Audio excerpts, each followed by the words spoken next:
এবছরের সাউথের আরেকটা বিগ বাজেট সিনেমা, বড় সিনেমা থানগালান ফাইনালি দেখে ফেললাম। এবার আপনি বলবেন সাউথে রিলিজ করে, যেখানে তখন রিলিজই করেনি, তারা দেখলে কি করে? যাদের দেখার ইচ্ছা থাকে তারা ঠিক দেখে নেয়। জোগাড় করেই দেখেছি, হিন্দি ডাবিং এ দেখেছি। কিন্তু আমি বলবো যারা প্রপার এই সিনেমাটার মজা নিতে চান, আমার মতো ভুল করবেন না।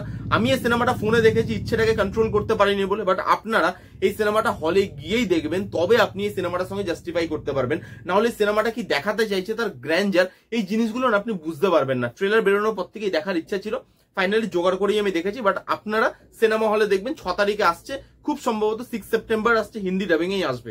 তো যখন হলে আসবে তখন হলে গিয়ে দেখবেন, আর কিছুদিন ওয়েট করে যান।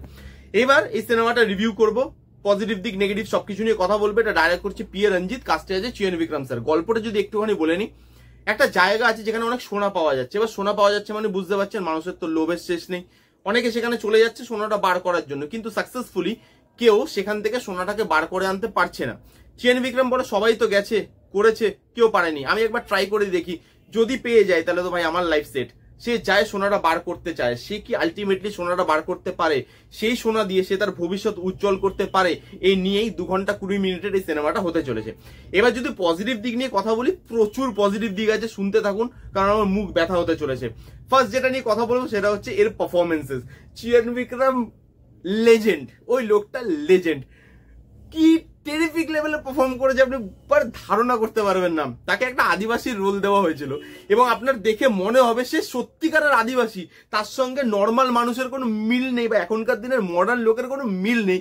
He is just fab. মানে কি লেভেলের সাংঘাতিক সে মেকআপ নিয়ে কাজ করতে পারে, তাকে আমরা আগেও দেখেছি মেকআপ নিয়ে এক্সপিরিয়েন্স করতে, মেকআপটা সাপোর্ট করা থাকে। বাট অ্যাক্টিং, ওই অ্যাক্টিং এর রুটটা সে কিভাবে ধরে আমি জানি না ভাই। তার এক্সপ্রেশন, তার বডি ল্যাঙ্গুয়েজ, তার চলা বলা, কথা বলা, সে যেন পুরোই মানুষটা হয়ে গেছে, ওই আদিবাসী গোষ্ঠীর মানুষটা হয়ে গেছে। এবং তাকে যেভাবে আদার কাস্ট পারফরমেন্স সাপোর্ট করেছে সেটা জাস্ট আউটস্ট্যান্ডিং। প্রত্যেক এখানে ভালো কাজ করেছে। এখানে বিদেশি অফিসার থেকে শুরু করে চিয়ন বিক্রমের যে ওয়াইফ হয়েছিল সে থেকে শুরু করে সবাই এখানে ভালো পারফর্ম করে। পারফরমেন্স এখানে আপনি খুব এনজয় করবেন, বড় স্ক্রিনে আপনি আরো বেশি এনজয় করবেন। নেক্সট যেটা নিয়ে কথা বলবো সেটা হচ্ছে স্টোরির এক্সপ্লেনেশনটা ভালো, যেভাবে স্টোরিটাকে প্রেজেন্ট করা হয়েছে সেটা দেখতে ভালো লাগে, এঙ্গেজিং লাগে। এবং প্রত্যেকটা জায়গায় স্টোরিটা যেভাবে লেয়ার বাই লেয়ার একটা একটা করে স্টোরি খোলে এবং লাস্টে গিয়ে যেভাবে টুইস্ট এন্ড টার্নসটা আসে, সেখানে পাস্ট প্রেজেন্ট মিথ প্রত্যেকটা জিনিস যেভাবে ইনকর্পোরেট করা হয়েছে স্ক্রিন প্লেতে, স্টোরি প্রেজেন্টেশন খুব সুন্দর এবং স্টোরিটা এঙ্গেজিং, ইন্টারেস্টিং, কোথাও আপনার বোর লাগবে না। এইখানে যেভাবে টেকনিক্যালি ওয়েলমেড করা হয়েছে সিনেমাটাকে সেটা আউটস্ট্যান্ডিং। এখানে যেভাবে বিজিএম এর ইউজ করা হয়েছে সেটা চূড়ান্ত। প্রত্যেকটা জায়গায় বিজিএম কিন্তু একটু লাউড, বিজিএম কিন্তু আপনার কানে লাগবে, কিন্তু বিজিএমটা ওভার পাওয়ার করছে না, বিজিএমটা যাচ্ছে এবং বিজিএমটা প্রত্যেকটা জায়গায় সিনেমাটাকে আপলিফ্ট করছে। তার সঙ্গে কালার টোন, এখানে পাস্ট আর প্রেজেন্ট এই দুটো লাইফকে যেভাবে কালার টোন দিয়ে ডিফাইন করা হয়েছে, কালার টোন দিয়ে যেভাবে খেলা হয়েছে সেটা জাস্ট আউটস্ট্যান্ডিং। আপনার বুঝতে কোনো জায়গায় কোনো অসুবিধা হবে না। টেকনিক্যালি এই সিনেমাটা well made, look and feel lavish. এই ল্যাভিশনেসটা দেখার জন্য আমাকে সিনেমা হলে যেতে হবে। ফোনে আপনি মানে আমি ভুল করেছি ওটা দেখে, যখন সিনেমা হলে আসবে চেষ্টা করবো আরেকবার যাওয়ার। বাট আপনার যদি সুযোগ হয় আপনি সিনেমা হলেই দেখবেন, নাহলে ওই লুক অ্যান্ড ফিলটা আপনি না বুঝতে পারবেন যে কি বলছি আমি। প্রচুর বড় সিনেমা, ল্যাভিশ সিনেমা, প্রচুর বড় গ্র্যান্ডারে তৈরি করা। ওই গ্র্যান্ডারটা দেখতে গেলে আপনাকে সিনেমা হলে যেতে হবে। লুক অ্যান্ড ফিলটা জাস্ট আউটস্ট্যান্ডিং। এখানে ইমোশনাল পোর্শন যেভাবে ওয়ার্ক করে পারফরমেন্সের জন্য, ইমোশনটাও খুব ভালোভাবে ফুটে আসে। যে গোষ্ঠীটাকে দেখানো যায় তাদের মধ্যে যখন অত্যাচার হচ্ছে, সেখানে যেভাবে ইমোশন ফুটে আসে সেটা জাস্ট অসাধারণ। তার সঙ্গে এই সিনেমাটা এখানে কিন্তু রনেস আছে, এবং যারা রনেস দেখতে ভালোবাসে তাদের এই সিনেমাটা আলাদা লেভেলের এনজয়মেন্ট দেবে। এখানে পশুর গলা কাটা থেকে শুরু করে কারোর পেট কেটে দিচ্ছে, পেট ফেটে রক্ত বেরোচ্ছে, সেই জিনিসগুলো কিন্তু দেখতে অনেকে ডিস্টার্বিং মনে হতে পারে, বাট সেগুলো ফ্যাক্ট। ওই জায়গায় দাঁড়িয়ে আপনার মনে হবে যে হ্যাঁ এগুলো তো হতেই পারে। তার সঙ্গে রুটনেস, এখানে একটা সিন আছে যেখানে চিয়ন বিক্রম তার ওয়াইফকে ব্লাউজ কিনে এনে দিচ্ছে। ওইখানকার প্রজাতির লোকেরা এর আগে কোনোদিন ব্লাউজ পরেনি, তো সেইখানে তাদের যে খুশি, ওই রুটনেসটা যেভাবে ধরেছে প্রত্যেকটা সিনে, সেটা জাস্ট অনবদ্য। সাউথ ফিল্ম ইন্ডাস্ট্রির এইটা হয়তো মানে একটা ম্যাজিকের মতো কাজ করে যে তারা রুটনেসটা প্রোভাইড করতে পারে। তারা জানে একটা জিনিসের রুট কিভাবে ধরতে হয়, এবং এই রনেস আর রুটনেস এই সিনেমাতে যেভাবে প্রপার ব্লেন্ডিং এ আছে, প্রপার মার্জিনে আছে এবং প্রপার ওয়েতে দেখানো হয়েছে, সেটা ব্যালেন্স লাগে দেখতে। কেউ কাউকে ওভার পাওয়ার করছে না, দুজন কিন্তু দুজনকে সাপোর্ট করছে, যে দুটো জিনিস দেখতে আপনার খুব ভালো লাগবে।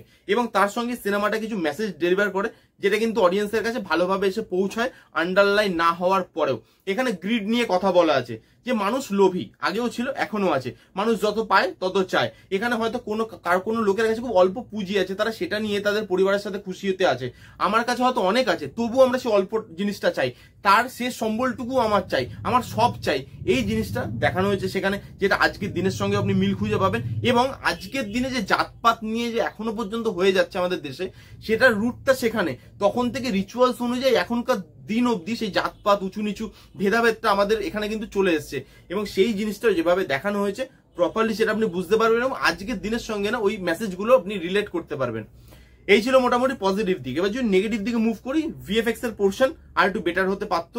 যেহেতু বড় সিনেমা, বড় স্টারের সিনেমা, হলে যখন আপনি দেখবেন ভিএফএক্স এর পোর্শন গুলো আপনার খুব বাজে বলে মনে হবে। কিছু জায়গায় ভিএফএক্স খুব চোখে লাগে, আপনার মনে হবে এত বড় সিনেমাতে এরকম ভিএফএক্স কেন। ভিএফএক্স এর পোর্শন আমার সিরিয়াসলি একটুখানি মানে আমার ভালো লাগেনি। ভিএফএক্স এর পোর্শন গুলো ম্যাক্সিমামটাই ভালো লাগেনি বলতে পারেন। আর এখানে সিনেমাটা আরেকটু ছোট করতে পারতো। এটা আর 5 থেকে 10 মিনিট ছোট করলে বা 5-7 মিনিট ছোট করলে সিনেমাটা আরো ক্রিস্প লাগতো, দেখতে বেশি ভালো হতো এবং লোক আরো বেশি এনজয় করতে পারতো বলে আমার মনে হয়। বাট এই সিনেমাটা আউটস্ট্যান্ডিং সিনেমা, যারা একটু অন্যরকম সিনেমা দেখতে চান, ভালো পারফরমেন্স, ভালো লুক অ্যান্ড ফিল, বড় গ্র্যান্ডার, ভালো স্টোরি, সেটার প্রেজেন্টেশন, এই সব জিনিস ভালোভাবে দেখতে চান, তারা এই সিনেমাটা অবশ্যই 6 তারিখে হলে বেরোচ্ছে, হলে গিয়ে চেক আউট করবেন। এই ছিল থানগালান সিনেমার রিভিউ। যারা দেখেছেন কমেন্ট করে জানান, যারা দেখেননি গিয়ে দেখে ফেলুন। কেমন লাগলো রিভিউটা জানাতে ভুলবেন না। ভালো লাগলে please give Thums up, like করবেন, কমেন্ট করবেন, শেয়ার করবেন, চ্যানেলটাকে মাস্ট সাবস্ক্রাইব করবেন। দেখা হচ্ছে নেক্সট কোন ভিডিওতে। ততক্ষণ bye bye, take care and be safe.